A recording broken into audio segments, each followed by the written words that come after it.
అండి. నెక్స్ట్ ఎంతమంది వెయిట్ చేస్తున్నారు ఈ కలెక్షన్ గురించి? చాలా మంది చాలా క్వైరీస్ వచ్చిన కలెక్షన్ అండి నాకు. ఈ రోజైతే మన దగ్గరకు వచ్చే ఇన్స్టాలో ట్రెండింగ్ డిజైన్. ఇది వచ్చేసి మనకి బ్లౌజ్ పార్ట్. సో వర్క్లో ఉంటుంది. ఇదంతా zari work, cut work. And దీనికి వచ్చేసి ఇది వచ్చేసి శారీ అండి. కట్ వర్క్ వచ్చేసింది ఇక్కడ ఈ విధంగా scalp border.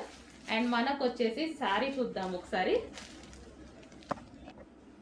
So overall sari look చూద్దాము. సో మనకి ఇది వచ్చేసి మనకి